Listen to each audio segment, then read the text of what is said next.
Welcome, everybody. My name is Gary Pritz. I'm the Vice President of Community Partners for the club. I'm so pleased to be here welcoming you to our first post-COVID or maybe middle COVID event where we're in person. So how about if we give a round of applause to our world for getting us through this far. It's a pleasure to see all of you. It's a pleasure to actually shake some hands. So glad to see you and so glad that you were able to turn out for this event. This is actually our annual meeting for the club, and so I'd like to introduce our president of the club to run a brief business meeting for the club members. Let's see, is Krishna, is he outside? Yeah, why don't you tell him to come in here. So Krishna Nakula is the outgoing president. He's very pleased to be completing the final minutes of his term, even as we speak. So without further ado, let me introduce Krishna Nakula, president of the club.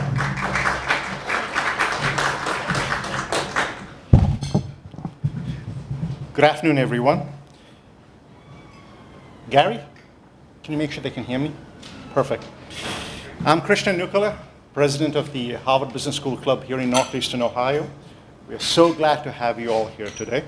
Welcome to our 100th anniversary. Yeah, 100 plus years. It's so good to see you all in person. To those enjoying this event virtually, welcome. And I hope to see you in person at a future club event. We have a wonderful afternoon planned for you. Closer? Yeah. So we have a wonderful afternoon planned for you. Before we get started, though, there are a couple of club formalities I need to take care of. The first one is our next event. That will be on June 30th. It's a virtual chocolate tasting. I've had chocolates from this establishment, and they're phenomenal. So I recommend that you attend with your whole family. That'll be the last event for this club year. So hope to see you all there. As president, one of my responsibilities is to help conduct free and fair club elections. That's exactly what we will do. Yeah. They don't like it.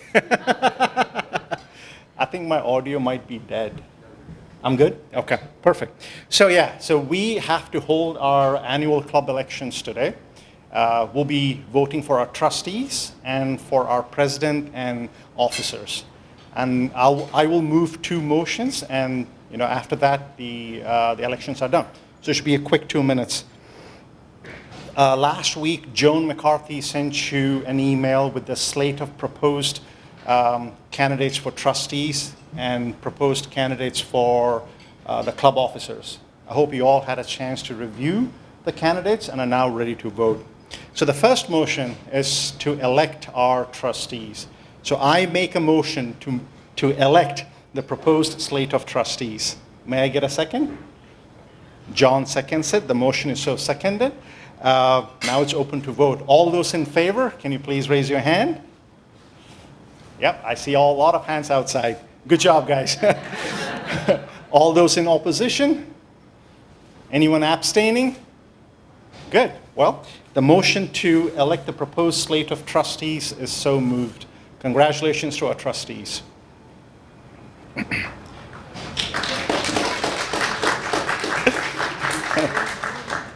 The next motion is to elect our officers. I make a motion to elect the proposed slate of officers for the year 2021-2022. May I get a second? Andrew seconds the motion. The motion is so seconded. All those in favor, can you please raise your hand? Awesome. Anyone opposing? Anyone abstaining? No, good. The motion to elect the proposed slate of officers is so passed.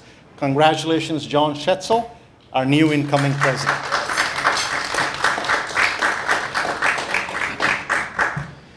And lastly, before I sign off, I want to note a couple of points. We are an all-volunteer organization. This is our 100th year. So we started out when the Spanish flu was coming to an end, and now COVID and everything in between. The club has not only survived, but thrived in thanks, a large part due to our members, right? So the best part about this club is you, our members. So thank you for your time and dedicated efforts. Without you, the club wouldn't exist. I also would like to thank, all our members, our trustees, and our officers for your time and dedicated effort. I also would like to thank Joan McCarthy and the wonderful team at MJM for all that you do to our club. Joan is a wonderful resource, and she's definitely helped me a lot in the last year. Thank you, Joan. And lastly, thank you to John and Brendan. Thank you for your hospitality and the wonderful staff here. Thank you for hosting us. Here's to another 100 years, ladies and gentlemen. Thank you.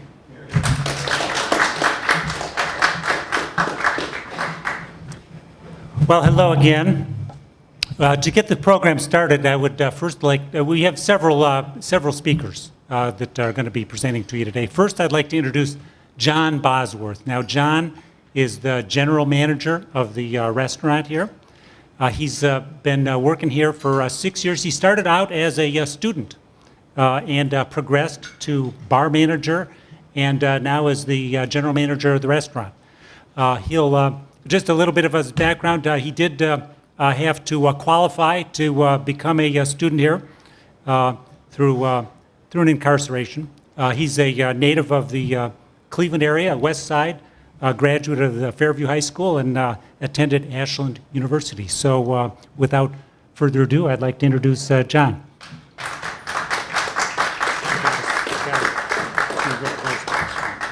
Thank you very much. So, as you said, I am the general manager of the restaurant here, and also a former graduate of the program. So I've been here for about 6 years. First 6 months was as a student. So basically, I always tell the students when they come in, I really know what they're going through. I've been in their shoes, kind of done everything that they've done. So then I progressed into bar management, and then eventually into a general manager. So for anybody who doesn't know kind of what our restaurant is here, we are a 6-month culinary arts and hospitality program for men and women primarily returning from prison. So it is to give people the skills and the opportunity to get a job somewhere in the restaurant industry. And then about a year and a half ago, we added on another step to this program, and it was our management training program.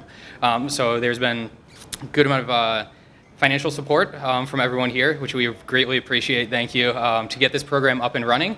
So basically what this is it's a year-long program after graduation.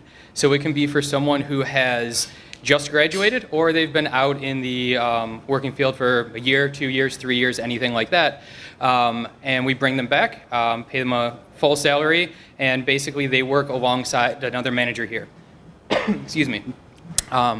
In refining their skills, getting into the management sector. So when we have people who are looking to be managers in the front of the house, they would work with myself, Jordan, who was here earlier, basically working the restaurant floor here, learning how to run a restaurant, how to order product, cost goods, all of that stuff. And then same thing in the kitchen. We have sous chefs that are managers in training that are working alongside of our executive chef. So we do have 2 of our managers in training here that are going to speak with you this afternoon, and also a current student. So first up, I have Jamal Williams, who is our manager in training. He's been in the program almost a year now, about 10 months. So, Jamal?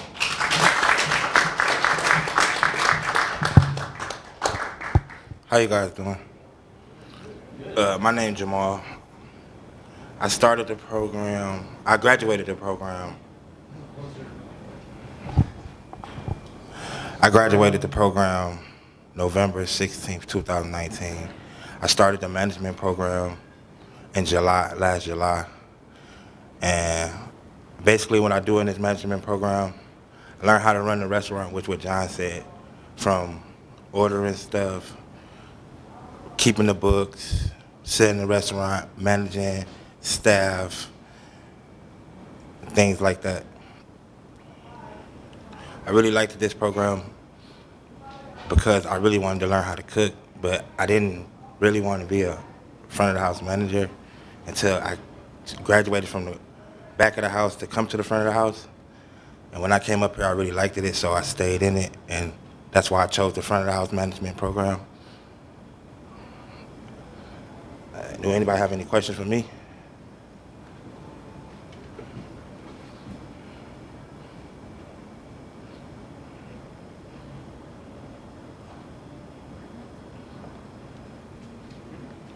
You all done? Yeah. Sorry, I'm just having a hard time hearing you. All right. All right. Next up, we have Rufus Hill. So Rufus Hill is our sous chef here at the restaurant. How long have you been with us, Rufus? 3 months, 6 months? So About 3 months. about 3 months he's been with us. So he is in the manager training program. So right now he's working alongside of our executive chef Alex. Then after about 6 months, he'll move over to our butcher shop to kind of learn the butchering of animals and spend a few months there, and then over to the bakery to learn kind of the finer skills of working in a bakery. So here we are, Rufus. How's everybody doing? My name is my name is Rufus Hill. I graduated EDWINS about 7 years ago. I went into the field, worked very hard in restaurants, working on a line, prep cook. I've done inventories. I was a lead line cook at one restaurant. I've done catering. I've done a lot in the field, and I felt like it was time for me to own my own. But I can't do that without having a proper education. So I was invited to come back to EDWINS as a manager, where they now educate me in the management program. I'm taught inventory. I'm taught the money, learn how the money of restaurants. I'm learning how to basically run a whole staffed kitchen. Also learning about timing. Timing, to be on time is to be before time. So yeah, it's just a lot to offer in the management program, and I really appreciate EDWINS and Brandon and John and all the managers that I work with, and that's about it.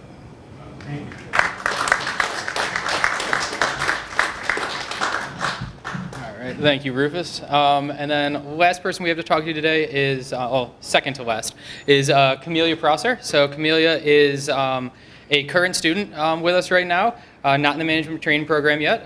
She has been with us for about 2.5 months. She's currently in the front of the house. And just recently started bartending here. So we kind of, during this program, everybody moves through every position in the restaurant. So in the front of the house, majority of the time is serving, but then they also spend a couple weeks bartending and also hosting. So she's just gotten a week under her belt bartending. So ask her about all the cocktails. That's what she's ready for. All right. Thanks, Sean. You're welcome. Lean in. Hi, I'm Camelia Prosser. I am a student, as he said. I started my dream in culinary arts back when I was a junior in high school. I went to a trade school. I only did a year program because I got pregnant and I had my oldest daughter. And this program, after that, I got into some trouble, and that brought me to show that this is never too late. If it weren't for that, it wouldn't have led me here. I'm very grateful for this opportunity. As he said, we do the serving, we learn about the hospitality and the hosting, and now the bar, which is it's not easy, but you pick it up. So this takes a lot of hard work and dedication. It takes a lot of time and energy, a lot of sacrifice.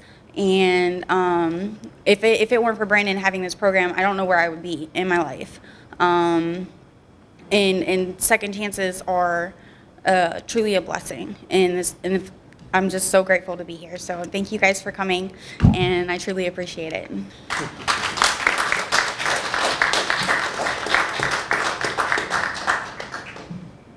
All right. So we do have one more person to talk, Brandon. He is on his way over here right now from EDWINS too. So a little chaos. For anybody who doesn't know, did lease the old fire, food, and drink space, and we do brunch over there on Saturdays and Sundays, along with we've turned it into kind of a test kitchen and also a kitchen for people to rent as well. So this is an opportunity for kind of anybody, or especially our graduates, that if they're looking to have an event, they can rent out the entire restaurant on a weekday, and they get all the proceeds and everything. They just pay us to use the space. But we're also doing brunch over there. So Brandon is over there just finishing flipping some eggs, and he will be over in just a few minutes. Does anybody have any questions or anything that I could answer? I don't know if there's. Do we have microphones outside that people can ask? Perfect. Okay. Yes.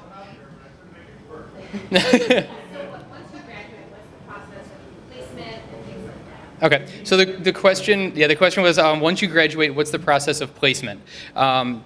So we definitely help our students with placement. We have about a 95% employment rate of all of our graduates. Basically, anybody who wants to work is working. So we, about 3 weeks, 4 weeks before they graduate, we sit down with everybody. What do you want to do? Where do you want to work? So that could just be, maybe people don't know, and they're like, hey, I want to cook, and I live in this neighborhood. So then we'll kind of sit down, look for job listings with them, help them fill out applications, put ourselves down as references, and then basically help them get a job in that way. Good. All right. Yes. So our regular student. So question was, how long is the student program? So our regular student program is 6 months. 6 months, and then the manager training program is a full year.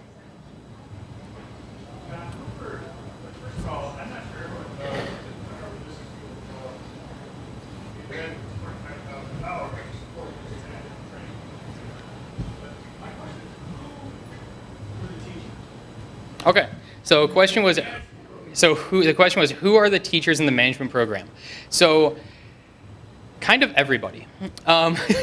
So we have Jordan is our director of operations. He really heads up the program. He's the one overseeing everything, making sure that everybody is being taught kind of what they're supposed to be being taught. But then it comes down to myself, our executive chef, our managers at our other locations that will work hand in hand with that manager in training.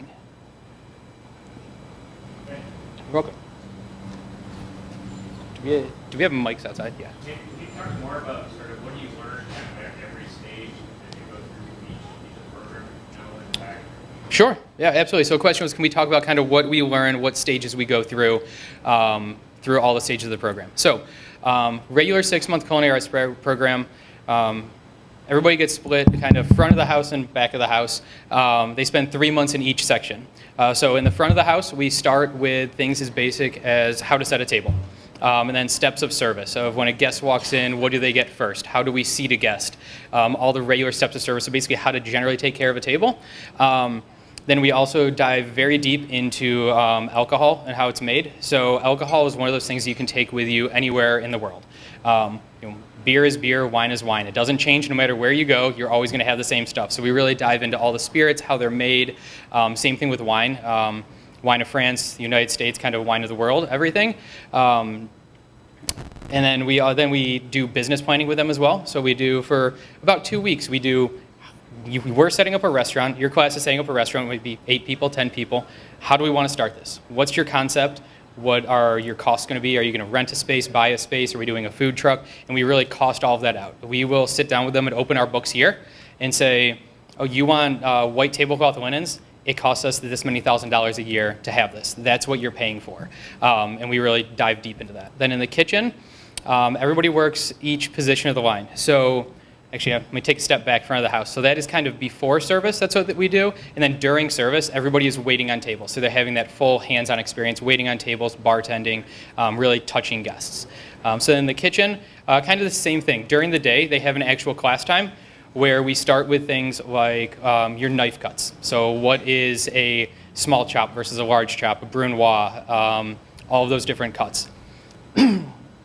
All the way into the mother sauces, so kind of the sauces that are a foundation of cooking all cuisines, and then different like potato cookery, what potatoes you use for what, same thing, vegetable cookery, steaming, boiling, everything basically, how to cook any meat, any vegetable. Then we go into, during service, they are working on the line. So if you're having dinner here, your food is being cooked by our students. We have our executive chef and sous chef in the kitchen, but everything is being done by them. So that's the regular program. Then manager program I'll slide over to. It is a lot more, so it's a combination of hands-on and also bookwork. So hands-on is just first couple of weeks, if someone's here with me, they're attached to my hip. Every time I'm at a table, they're at a table. They're talking about this, talking about that, and then we kind of give them the reins. Hey, you're in charge tonight. I'm going to stand back, and I'm going to watch. I'm going to make sure the place doesn't burn down, but but you're in charge of making sure everything goes well tonight. And then same thing in the kitchen. Then we also dive into things like how to do inventory, what inventory means, what you should be charging for something if you're paying this much for it. So we really dive into the business aspect as well. So does that answer everything? All right.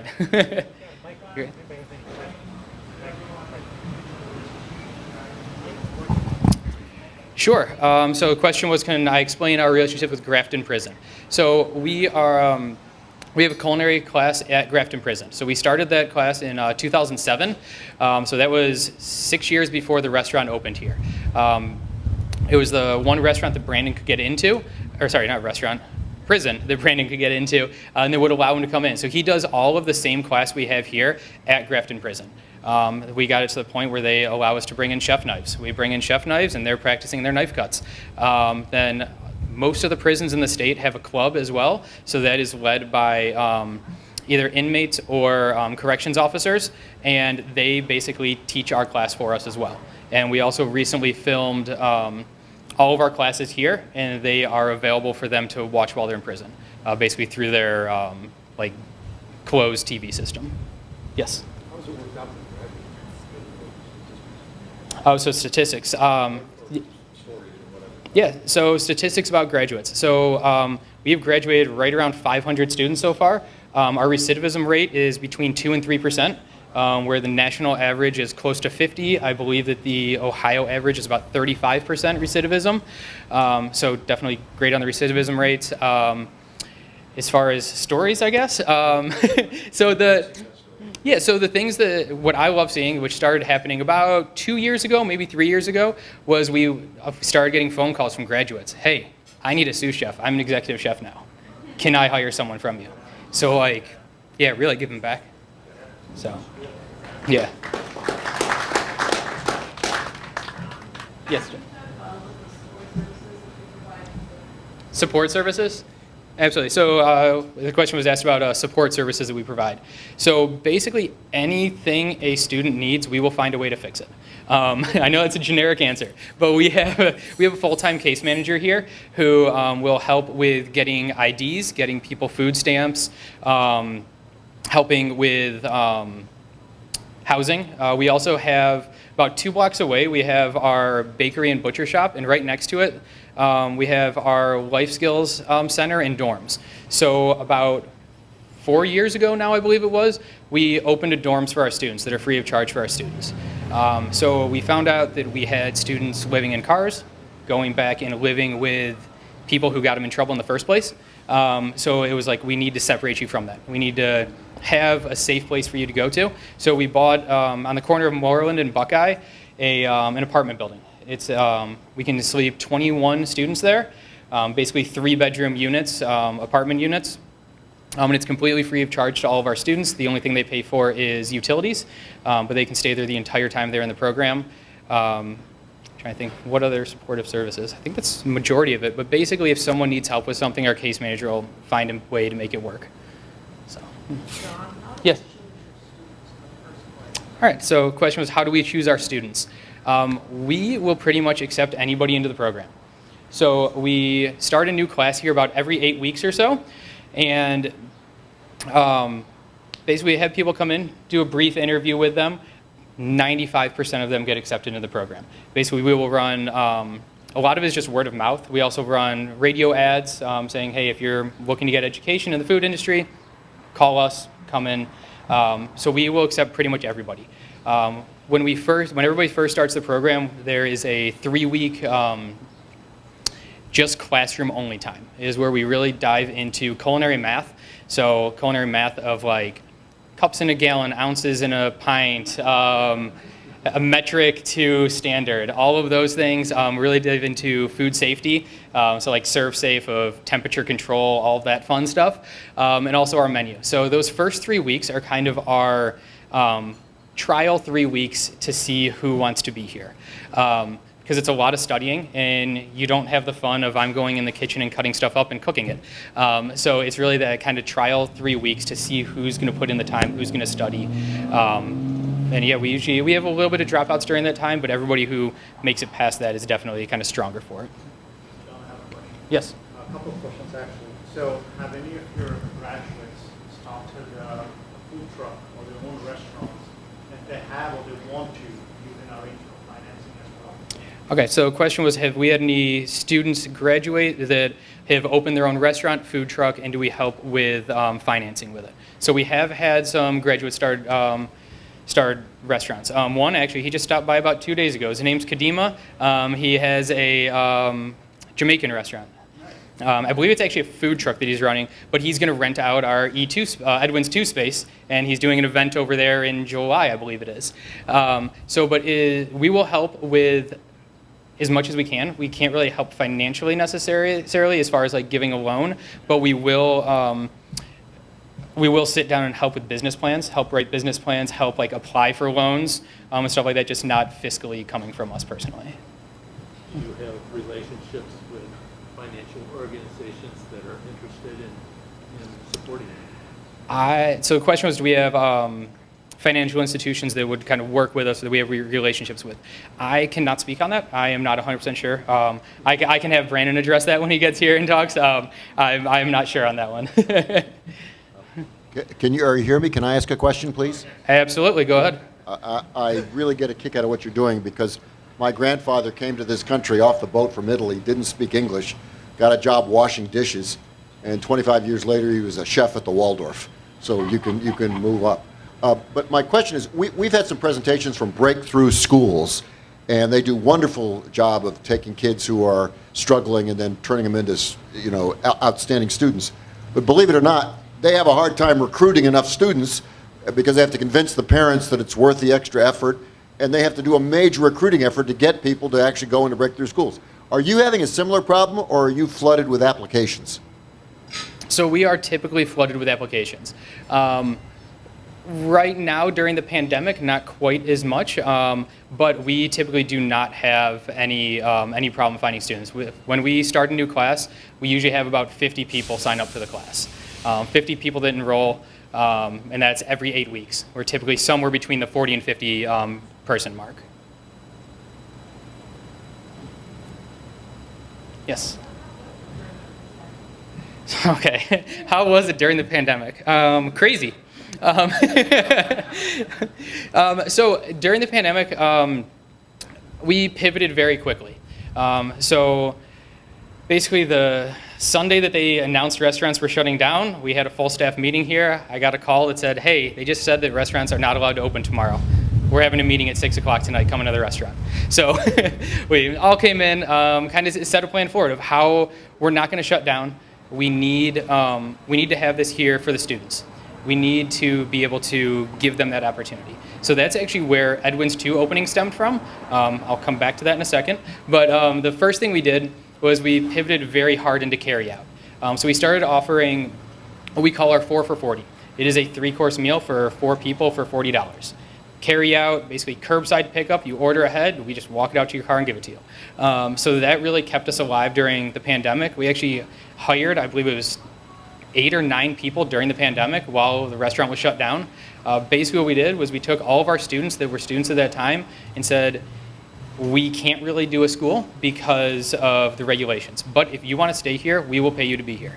We're going to turn you into an hourly employee, you stay here, you continue to learn, we're going to ride this out. So then when restaurants reopened, we started up classes again, which was, I believe, May, I think was when we were able to open restaurants.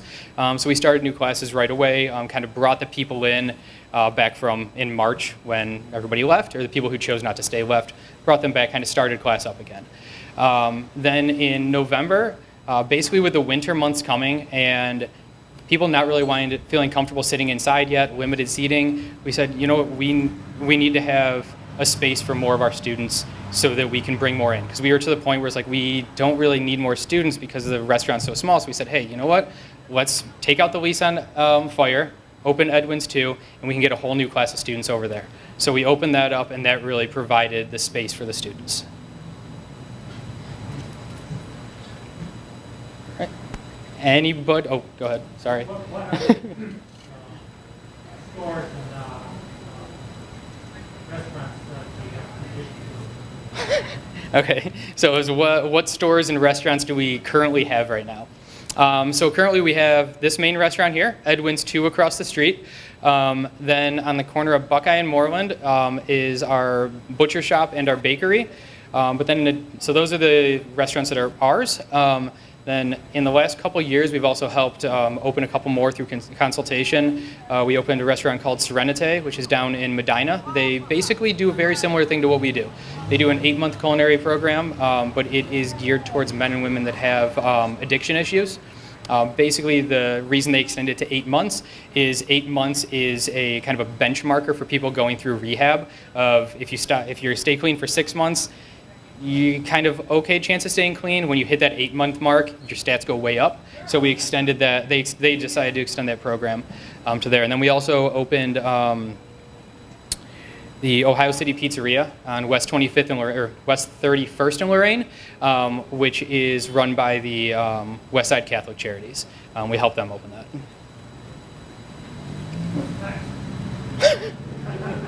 What's next? I'll leave that for Brandon.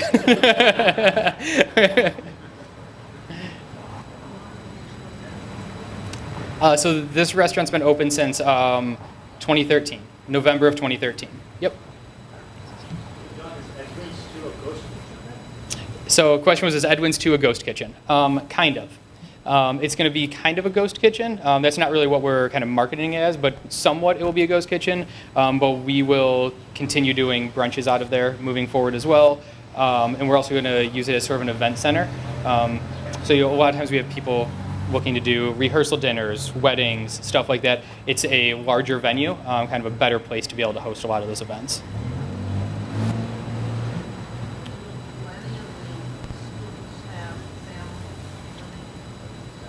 Okay, so the question was, do any of our students have families living with them in the dorms? Unfortunately, right now our dorms are just for the student themselves. We don't have family housing yet. That is something we're looking to get into, is looking to get another location to be able to do family housing, but right now we can only house the student themselves.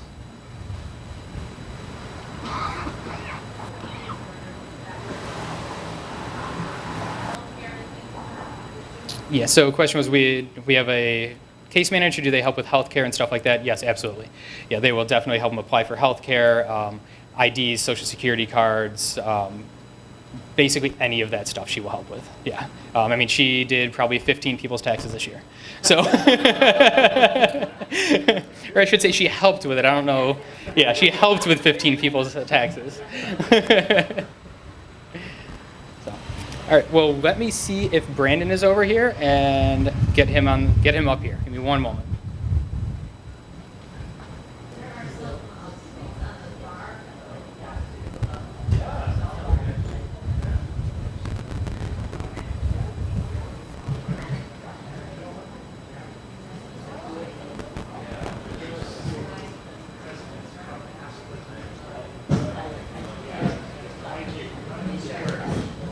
While we're waiting for Brandon, I just want to, first of all, introduce and thank some of our past club presidents. So I can't see you if you're standing up, but John Calfee, I know is here. John, thank you for serving 1986. Yeah, feel free to clap. Jim Cavoli, I know is here from 2001 to 2002. Thank you. Let's see, Woody Coddington, I don't believe is here. Yes. Oh, okay. I'm sorry, Woody. Liz Kroll, I know, is here. Thank you, Liz. 2014 to 15. Mark Filippo. Thank you, Mark, for your time. Neil McCarthy. Let's see. Okay. Yes. Bob Pavey. Doug Suna.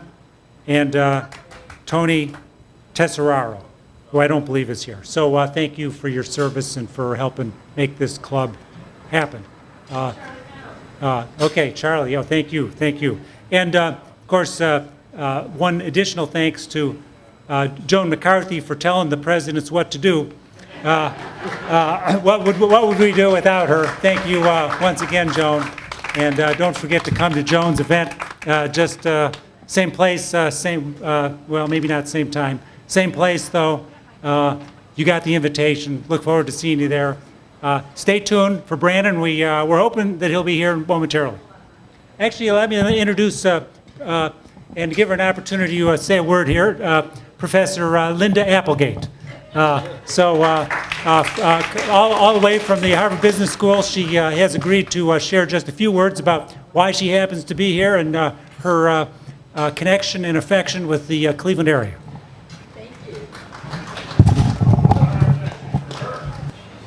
Thank you to everybody. It's wonderful to be here. Cleveland is my second home, thanks to Neil McCarthy and the club for inviting me to speak almost every year except 2020. So one of the things, the reason I'm here though today is not only for the club, but also for EDWINS. Neil introduced me to Brandon probably maybe a year ago. And to Jill Koski, who's outside, and Jill is outside. She's the Holden Field and Garden CEO. And I am in the midst of writing a case on EDWINS and wrote a case on Jill's company. So we have now 2 phenomenal HBS cases that are compliments of the club and everybody here in Cleveland. And I'm really excited about them. Brandon and I have been teaching the EDWINS case now live. I call it EDWINS live case for the past year now, and we've done a bunch of programs. We did one just this past week for a virtual for the Owner-President Management Program, which I chaired for many, many years. By the way, I've been at Harvard now for almost 35 years, okay? Was recruited to Harvard from teaching at the University of Washington in the 70s, University of Michigan in the early 70s. And what I love about Brandon, too, is that he and I both came from the same Detroit neighborhood. Yes, I kid you not. Now, he was there later than I was there. I lived there in the 40s, 50s, and 60s, late 40s. Let's put it that, late 40s, 50s, and 60s, in case you're doing the math. But I went to college in downtown Detroit, lived at home, and worked at the Rouge plant to put myself through school back in the 60s, okay? When I was recruited to Harvard, I'm just, kind of going on little tangents here until I see Brandon walk in. When I was recruited to Harvard, I actually was recruited, and when I got there, the guy that recruited me, who is Warren McFarland, who has been also a friend of the club, he took me aside about a week after, or maybe a few weeks after I got there, and he said, Linda, you have a little more personality than Harvard's used to. True story. This was in the mid-'80s, okay? And I said to him, is that feedback? And he looked at me and he goes, oh, yeah. So I said, well, let me give you some. And he's just, who is this person? I said, you recruited me to HBS. I did not apply here. In fact, I said no 3 times, and you kept coming back. I said, you recruited me, and let me give you a little feedback. You're either going to get used to it or you're not, but it's not going to change. You can take the girl out of Detroit, but you're never going to take Detroit out of the girl. And he looks at me and burst out laughing, and we've been friends ever since. But anyway, so Brandon, Neil introduced me to Brandon. I'm writing an HBS case. We've been teaching it live over the last few years, and it is a dynamite case study, okay? I get rave reviews on the case every single time we teach it. And the topic is leading with passion and purpose. Okay? Thank you to all of you. Thank you very, very much.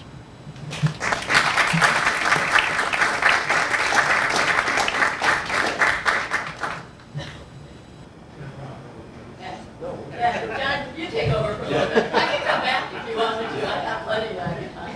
Okay.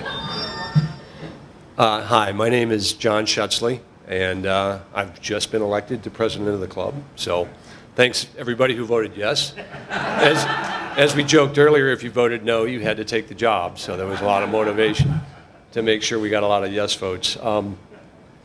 First, I want to thank Krishna, I guess, too, for the job he did in probably one of the most difficult years of the club since probably the last pandemic. And, you know, we entered the year really worried about what people would do when anybody engaged. Would they be interested in Zoom? Would they pay their dues? And I think we ended the year nearly where we always do. And to anybody who thinks that they didn't get anything out of this year, I mean, I think it was a tremendously successful year. You know, we had some interesting speakers from all over the country. We did some interesting events in new ways. We engaged people that normally don't make it to events because it's inconvenient to get downtown or wherever the event is, and they were on Zoom now. We had people from out of the state, out of the city, and we had, again, speakers from all over the world. So it was a tremendously successful year, and Krishna had just, you know, tireless energy to make all that happen, and we certainly appreciate it. And so, you know, you set a high bar for me, unfortunately, and I think you've used up all the speakers in Cleveland at this point. So I don't know what I'm going to do. But anyway, yeah, thank you. We'll definitely be tapping into you as well. But anyway, looking forward to getting to know everybody that I don't know already, and looking forward to a different year this year. But I think we learned a lot of lessons, and we're going to continue some of those great things that were so successful this year, and hopefully have another great year in the club. So, you know, please continue to engage. If you know people that aren't members, I can't understand why anybody wouldn't be a member of this club that is eligible to be a member of this club. So let's get them all here and continue to make this one of the most successful HBS alumni clubs in the world. So anyway, thanks so much.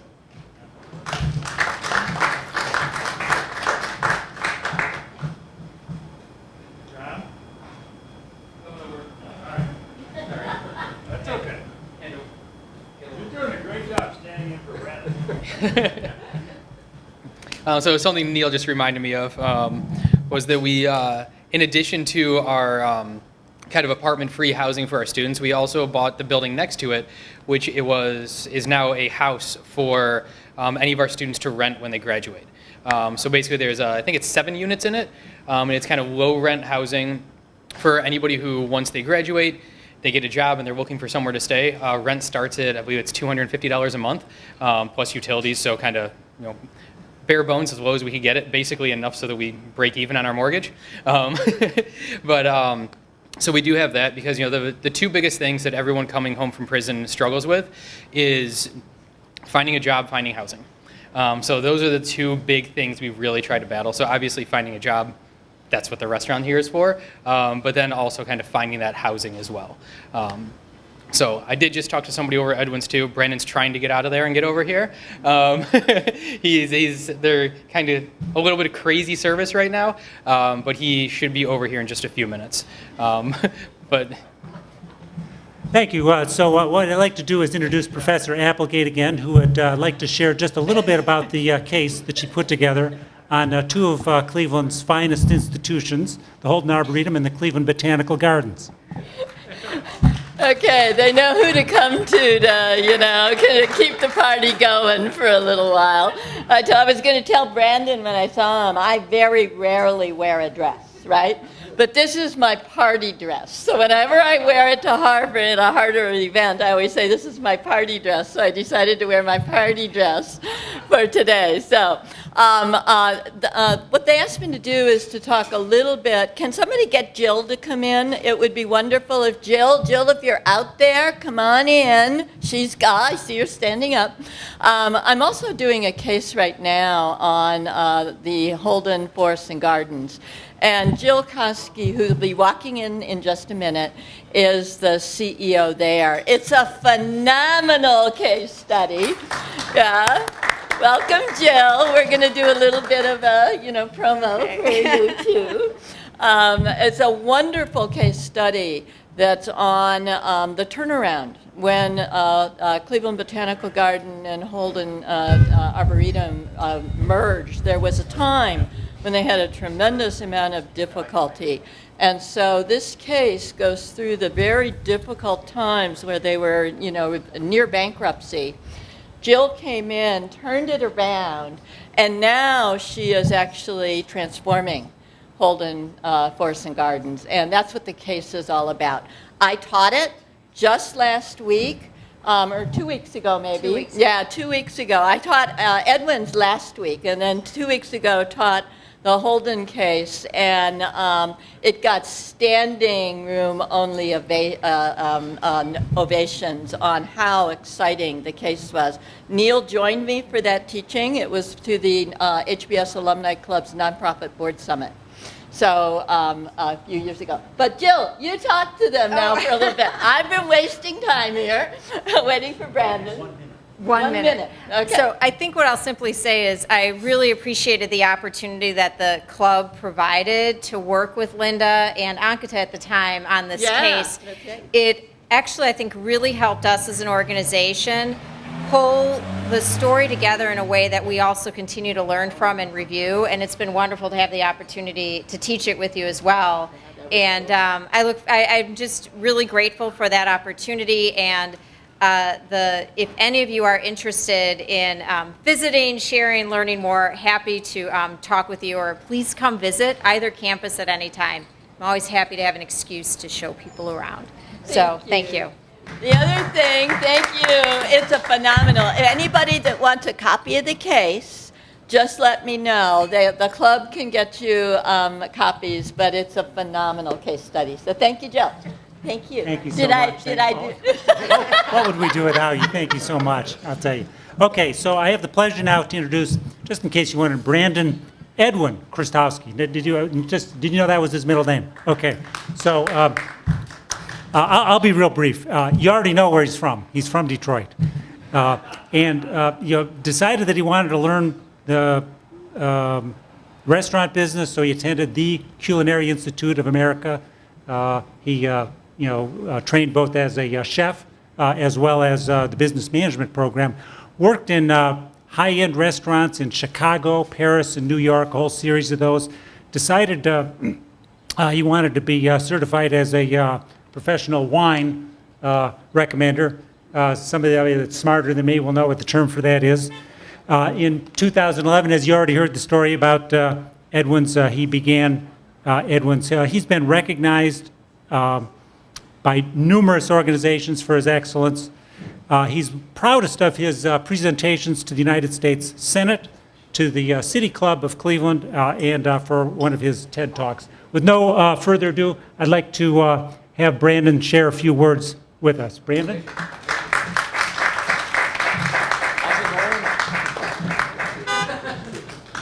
She's been driving me crazy, Linda.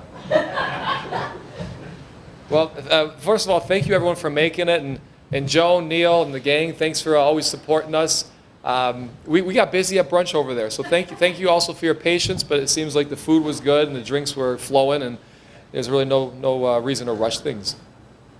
Yep, a little closer to the mic. If I can even move it up a little bit more. Okay, so I'll keep it relatively brief, but just after all the thank yous, just want to say this is a life's work here, right? This isn't just a spot where we do food, and for a lot of us it is our life, right? It's a mission. So for men and women coming through our program, this means a lot. We take it personal, and what you see within that magic happening of really working hard to achieve and to overcome and to just push forward or prove wrong. You have this experience here that some people call religious. I'm not kidding you, they'll leave here and they'll say, this has been an amazing experience, it's a religious experience, and it's just been amazing. But remember, it's a life's work. And I can tell you for me, I didn't think I had much for me when I was 18. I don't know how old kids are. They're drinking wine, so they gotta be at least 21. All right? But at 18, I can tell you that I didn't know what life was. I mean, I was just working hard and getting into trouble and then getting arrested and having to get the freedom taken away from me and incarcerated was really the best thing that ever happened in my life. And I gave the graduation speech at US, and I try to tell kids that it's okay not to go to college and get arrested. And it's still the most memorable speech at US, and because the kids loved it. The faculty, I'm not sure, but the kids loved it. But it was the best moment in life to have something happen to you that changes your direction. And some of us get to 40, 50, 60 years old, and we never get that life-changing lesson. So I'm grateful that it happened early. I'm also grateful that I had a mentor, right? I had someone who took me under their wing and said, you know what, you can be more than what you are now, and I'll show you how to do that in a kitchen, right? And so in that kitchen is where I really learned how to cook, the French cuisine. Fundamentals, right? It's not practice that makes perfect, it's perfect practice that makes perfect. And those lessons have gotten me out of that trouble in Detroit and across the world. I mean, from Paris to New York, Chicago. I mean, think about that. Think about that. Imagine your wildest dreams. So now let me put it in perspective. If you did think you were going to go to all those cities in your life, imagine if you went to Mars and the moon. And that's what it was like for me going to these cities. It was just amazing to be able to go to a place I never thought was possible. And then be enriched by others and then be taught by others and just being forged by these other voices and these other perspectives in this other world. And it's never left me, right? It's never left me and the work that we do here at EDWINS. So, what I want to say is the journey never ends. It's still going on. It started in 2004 with this idea and a plan, and it never ends. It's relentless. And the need never ends. We're actually focused on getting a 6th building. We need more family housing. So we're starting to shuffle some chips, make some deals. It's always something going on here at EDWINS. But the work will never end, unfortunately. And that's why this is a nonprofit. And that is why I hope to think that's why Neil and Joan and the Harvard Business Clubs continues to support us, because it's an ongoing effort and ongoing work that we have to do. The brightest moments for me, well today, believe it or not, the brightest moment for me is not even here. It's my little girl. She got first place in figure skating in Ann Arbor. We shipped her to the most competitive tournament right now, at 3 years old, mind you. I forgot to tell you. I'm crazy. And I said, we've been training for this. And my wife just told me she got first place. And she beat them all, right? I thought it was great. So that was a call I got from over here to over there, or over there to over here. And I just thought this is the greatest moment. So this is fun work here at EDWINS, but the family's pretty cool too. But the work, again, it never ends. It will always continue. We've lengthened what we've done with prison programming, right? It started in prisons in 2011. And it's morphed into the restaurant in 2013. We kept that prison program going every year. And we've expanded it in Ohio. And recently we made this relationship with GTL, a prison communications company. And we've now have access to 500,000 of inmates' tablets. They actually have tablets that you can use. It's a closed system, but you have our lessons to learn how to cook. You have quizzes and tests and curriculum, over 20 hours worth. They'll have the access to 500,000 inmates across the country. That's 20% of our prison population. Also, the Cleveland Browns stepped up and said, we'll pay a scholarship for anyone who completes that program wherever in the United States, and we'll pay for them to get to Cleveland. So we're importing the perspective of the incarcerated. We're importing what can be possible with someone who is looking for a second chance, right? It doesn't get more powerful than that, right? So the work will continue. We will keep asking the Harvard Business Club for more and more and more. And Linda will keep talking, I'm sure. And if I hear this story one more time about the defensive strategy in soccer, it's in me. You got to go backwards before you go forward. She's a great teacher because it's instilled. We will keep doing this. And also, to continue to do this, which I think is the most impressive part, is we're able with the Harvard Business Club to start a management and training program. And so that allows us to take a graduate, train them for 1 year at each of these enterprises. I mean, they are getting put through the ringer at the butcher, the baker, EDWINS, EDWINS 2.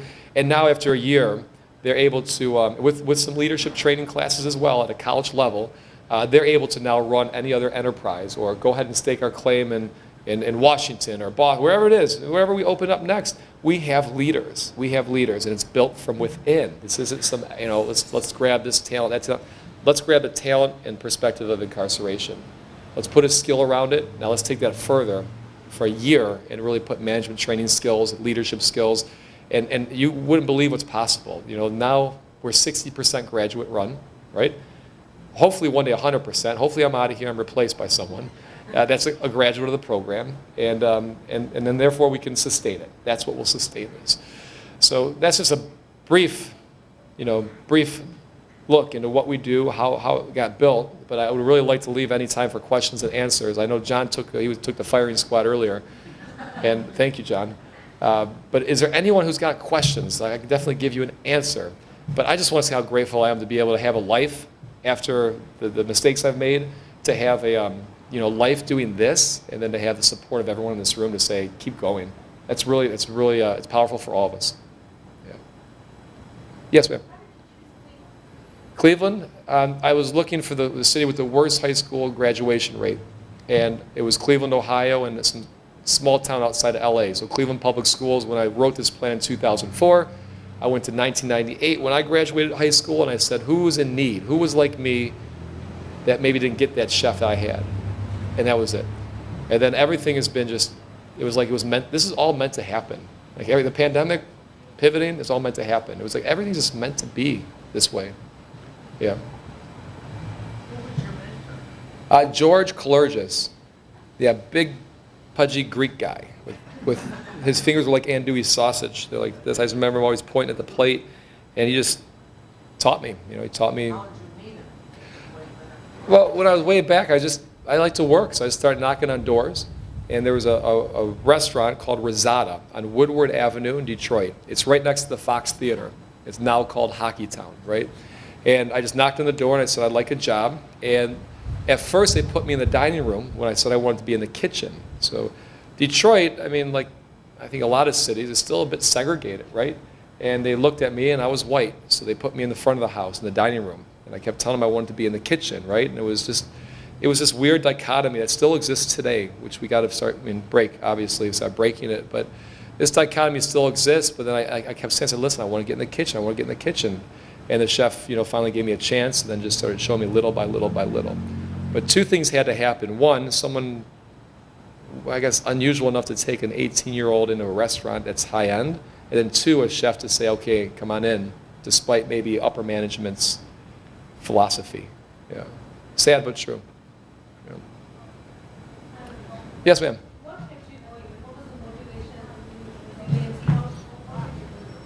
I think it's just the fact that life is, I always, and still today, I feel like I'm on borrowed time. I felt like I should have done those 10 years I could have had in prison. And I say to myself every day, like, imagine if I didn't have those, imagine if I didn't have 10 years of freedom or the ability to do something. And it's just looking at that and then looking at the need, right? You don't have to look far outside. I think Jamar, remember that young lady in the patio with the steak? Yeah, she came here the other day.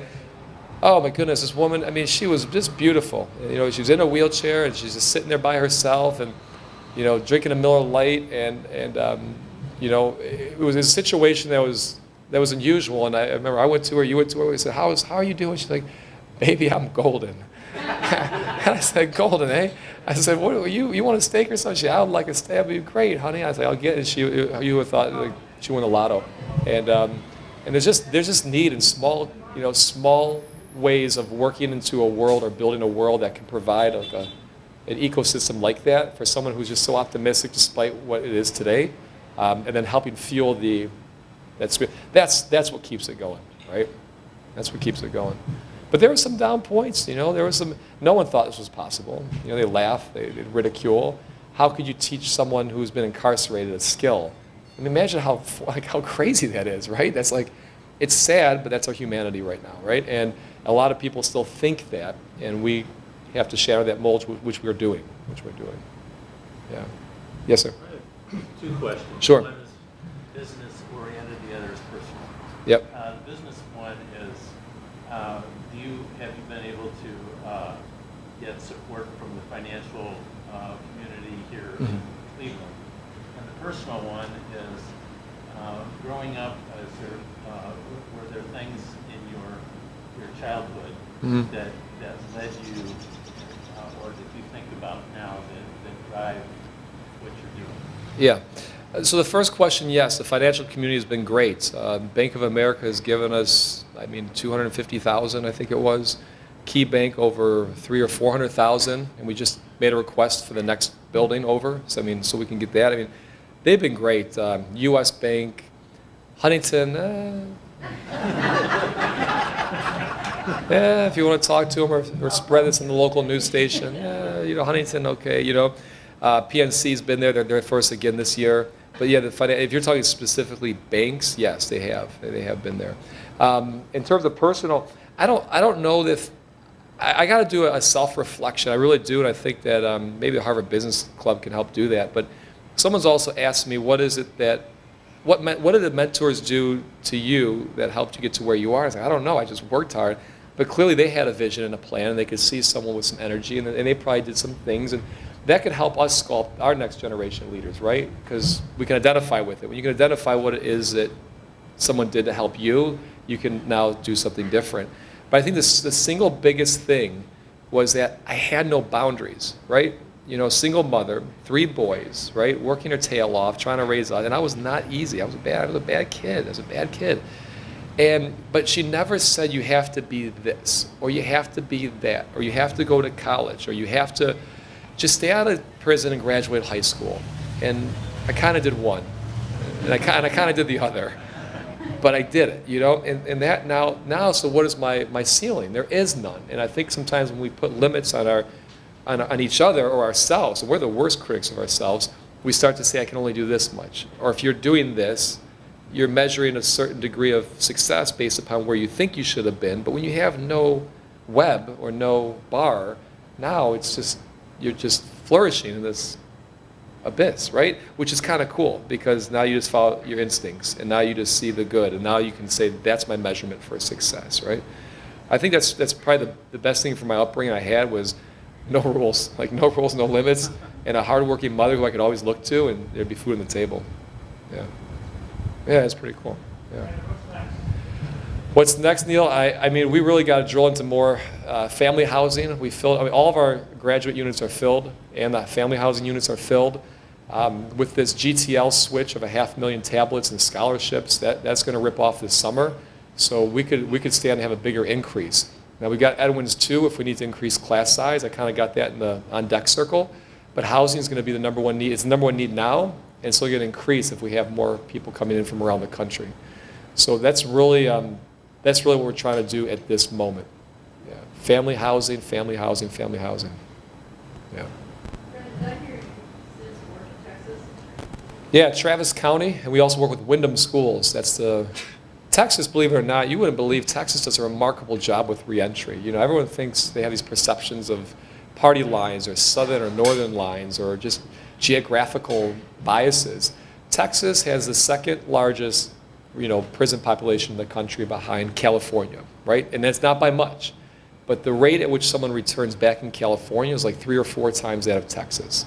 It's like, it's criminal what California does to their system, right? It's a continual this. Texas devoted a whole school system to prisons. They have a director of their prison schools. They have a director of their public schools. They hold them in the same weight. So whether you're in a public school education in Texas or prison education, they hold those at the same lengths there. And therefore, their recidivism is like, they're doing amazing. So we worked with Wyndham Schools. And then Travis County, we just kind of went out there and just took a look at things, made some suggestions. Yeah. Why do you say that?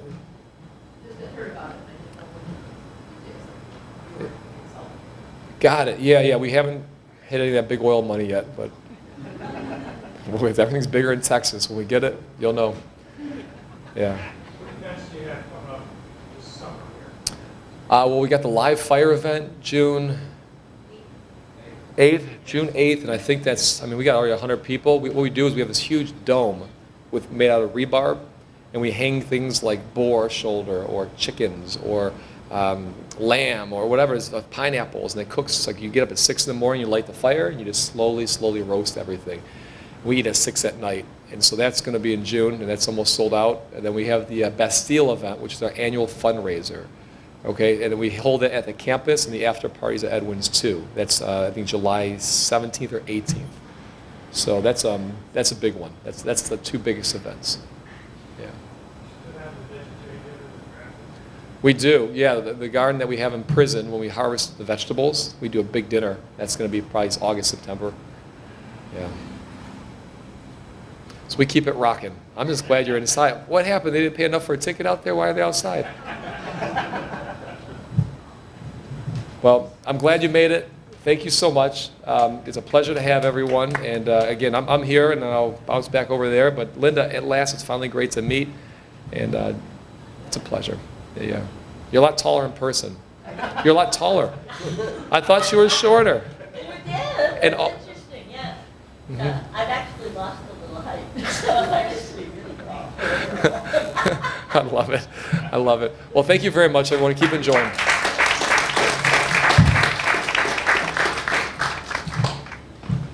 And that's it, ladies and gentlemen. We're all done. Thank you all for coming.